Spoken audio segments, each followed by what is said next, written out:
4 बार हम सरकार में रह चुके हैं। जिस गांव में जाओ वहाँ पे बाबा साहब का पुतला और स्टैचू है, जिस गांव में जाओ जय भीम करता है, जनरल आदमी से भी हम जय भीम करते हैं। मैंने बहुत सुना यूपी के बारे में, लेकिन ऐसा क्या हो गया कि हमें एक पर टक्कर रह गए। उसका कारण क्या रहेगा कि क्रांति नहीं हो रही, सामाजिक क्रांति को हमने पीछे छोड़ दिया और राजनीति को आगे बढ़ा दिया।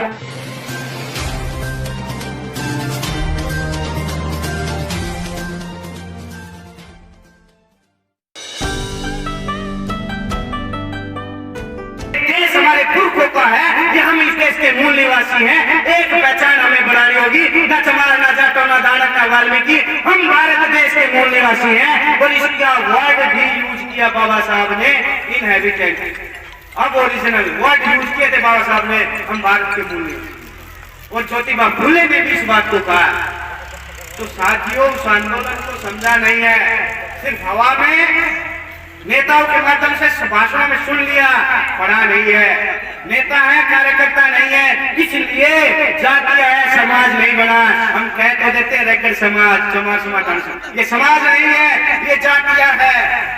और जातियों को मिला करे, इकट्ठा कर करे, वो समाज बनाने का कार्यक्रम है, आंदोलन है, वो कार्यक्रम है, वो संगठन के माध्यम से हम कर रहे हैं। हम समाज निर्माण का काम कर रहे हैं। जाति को तोड़ करे, जो बाबा साहब का सपना भी था उसको बढ़ा कर आगे काम करो।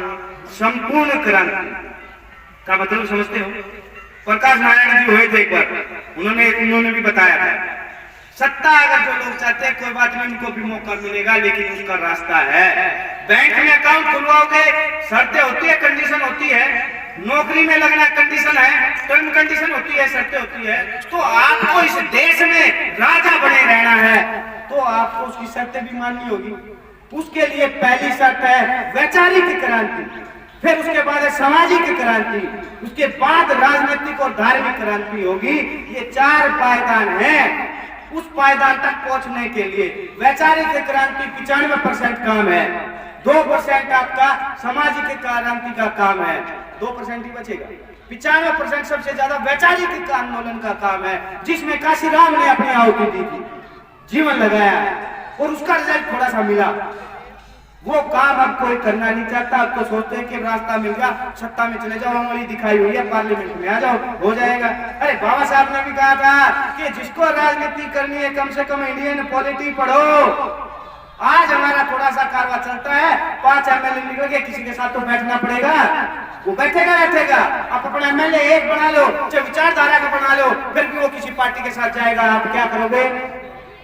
जाएगा। ना चाहते हुए MLA MP को उस बिल पर साइन करना पड़ता है जो आपके लिए गैर कानूनी है। क्यों? एंटी डिफेक्शन एक्ट है, एंटी डिफेक्शन लॉ है, एक एक्ट है, दल बदल कानून कह देते हैं जिसको, उसको बाहर कर देंगे। वो ना चाहते हुए भी नहीं बोल सकता।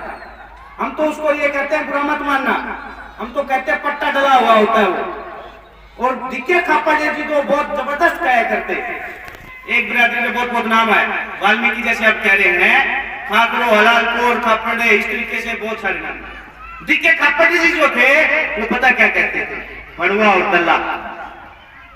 ये वो लोग हैं जो इकट्ठा करेंगे और कुछ दिन बाद टिकट लेने का काम, सामाजिक काम तो वो भी करते हैं। क्या करते हैं? नाली की देखरेख कर दी, चौपाल की देखरेख कर दी, बहुत सारी व्यवस्था कर देते हैं, बल्क डोनेशन कर देते हैं, प्रकृति के मामले में पेड़ लगा देते हैं, कन्यादान में फर्नीचर देते हैं। कहते वो भी है कि हम सामाजिक काम कर रहे हैं। समाज का ये हमारा काम नहीं है, ना मेरी ये ड्यूटी है, ये संविधान में ड्यूटी प्रशासन की लगाई गई है और इस संविधान को इम्प्लीमेंट करा दिया हम लोगों ने। ये वसीयत है, वसीयत में लिखा सब कुछ है, सबको अधिकार मिलेगा, लेकिन अधिकार पाते कौन है ये डिसाइड आप लोगों को करना। ये वसीयत हमारे पुरखे ने बनाई संविधान की। इस वसीयत में लिखा SC का इतना हिस्सा, लोकतंत्र में सबकी बराबर की भागीदारी है, लेकिन ये बांटने वाला वो आपको खुद डिसाइड करना पड़ेगा कि ये ईमानदार आदमी है, ये हम सब में बराबरी का अधिकार बांट देगा। लेकिन हमने ये समझा नहीं कि बांटने वाला नालायक हमने बैठा दिया। हमने क्या कहा? बातों में तुम्हारे लिखा एक भी दाना नहीं, राजा कंग में चुनकर बेचो, भरो अरजाना जी। तो साथियों, अरजाना मत। देश में जो चल रहा है वो गंभीर बातें हैं।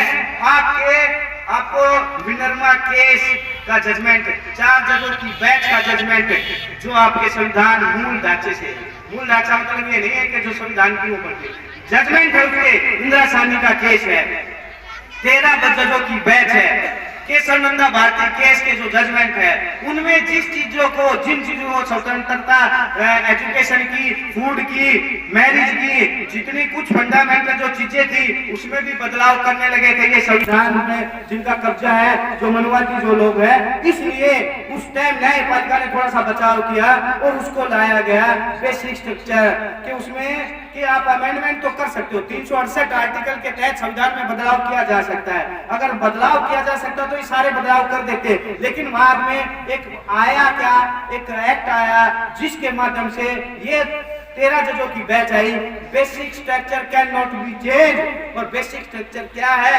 जो आपका उद्देशिका में है, जो आपके संविधान के कुछ अधिकार है जिनको बेसिक स्ट्रक्चर माना गया है, उनको बदला नहीं जा सकता, अन्यथा ये सबको बदलने की तैयारी चल रही है। आपको बता देता हूँ, सिग्नेचर अभियान चला हुआ है, इंडियन सबको हटाया जाएगा। अभी मेरे कुछ साथियों ने यहाँ पर हिंदुस्तान का वर्ड यूज किया था। अब मैं कहता हूँ कि साथियों हम खुद अपने संविधान के विरोधी है, क्योंकि जो भारत देश में ये नारा दिया गया कि देश बदल रहा है, बहुत गहरी साजिश है। मैं कम समय में 5 मिनट और लूंगा, उसके बाद खत्म कर देता हूं क्योंकि समय बातें बहुत ज्यादा, खाने की व्यवस्था है। साथियों, विषय को समझने के लिए मूल ढांचे को समझना है कि इस विषय की जो समझ है, अगर आपका मूल ढांचा भी नहीं रहा तो आपके संविधान में कोई हक अधिकार नहीं होंगे, ना आपका वोट का राइट, ना आपका एमएलए बनने वाला, ना एमपी बनेगा।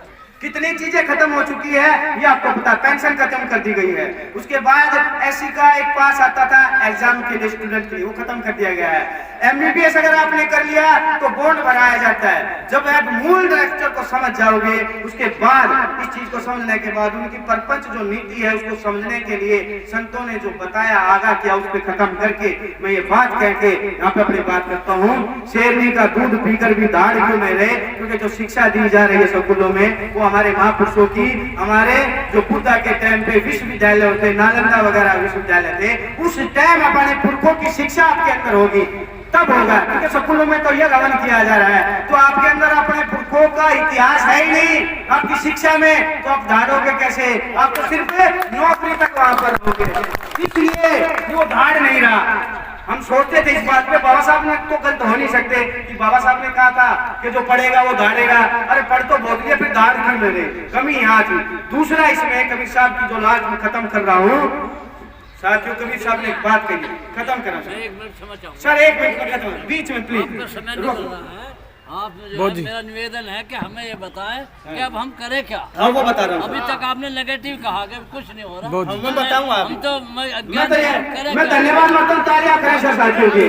मैं जो चाहता था, एक क्वेश्चन खड़ा करना चाहता था, क्योंकि मैंने सुना था, मैं 12, 13, 14 तारीख को भी इधर प्रचार में था, यहाँ पर एक सवाल खड़ा करना चाहता था कि यूपी में ये बताया 4 बार हम सरकार में रह चुके हैं, जिस गाँव में जाओ वहाँ पे बाबा साहब का पुतला और स्टैचू है, जिस गाँव में जय भीम करता है, जनरल आदमी से भी हम जय भीम करते हैं। मैंने बहुत सुना यूपी के बारे में, लेकिन ऐसा क्या हो गया कि हमें एक बार अटक कर रह गए?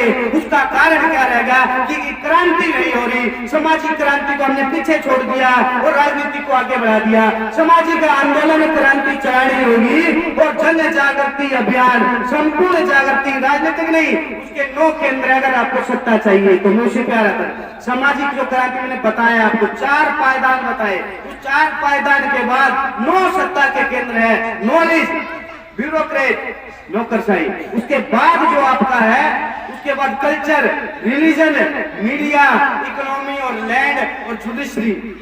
आप कुछ भी कर ले, चाहे मंत्री हो चाहे डॉक्टर हो, कुछ भी हो, लास्ट में अगर न्याय नहीं मिला कहाँ जाएगा? हाई कोर्ट और सुप्रीम कोर्ट मर जाएगा, आपका वहां पर प्रतिनिधित्व तो नहीं है।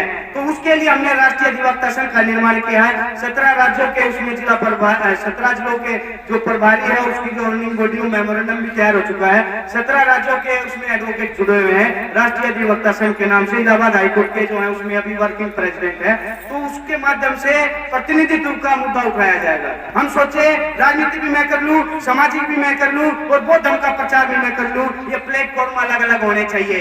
हाँ, एक दूसरे इंटरलिंक है, आपस में तालमेल होना चाहिए, लेकिन जो राजनीति करना चाहता है वो ईमानदारी से राजनीति करे, ये बताए कि मेरी ये पार्टी है और हम ये मुद्दे चलाएंगे। लेकिन 5 साल 10 साल समाज का दिखा कर ढोंग कर कर के सामाजिक संगठन है, फिर बाद में टिकट मांगते फिरे, वो समाज के साथ गद्दारी और गद्दारी है। इसलिए बाबा साहब ने उनको समझा था राजनीति जिनको करनी हो राजनीति करे, सामाजिक करे तो सामाजिक करे। जिन पर रोड पे आना है तो रोड पे आने के लिए भीम आर्मी की तरह रोड पे आने वाला बना लो, कोई दिक्कत नहीं, लेकिन बाद में पार्टी ना बनाए, ये समाज के साथ गद्दारी है।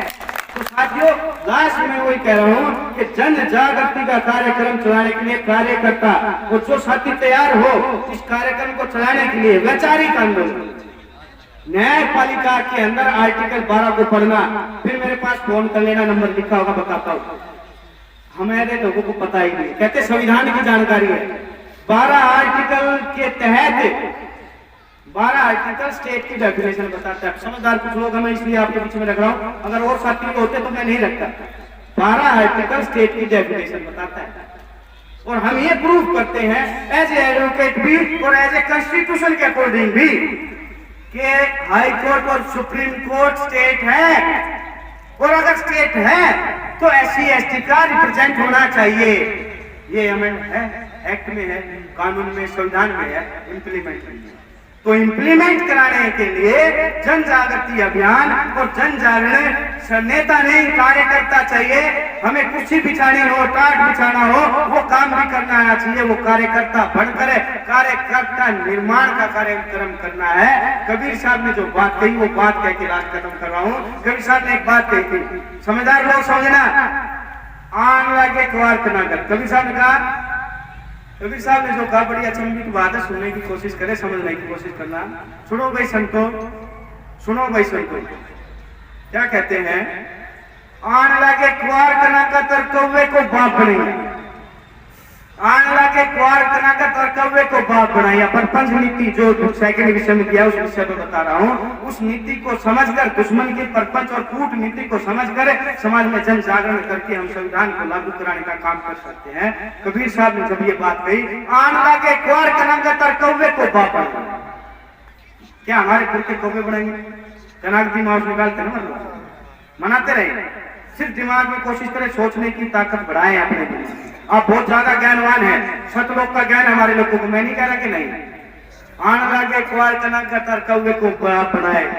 फिर क्या कहा, मिट्टी धूल का बड़ा चौतरा खूब टिकली लगाइया, जिसने कहा कि कुत्ता क्यों नहीं मर जाइए।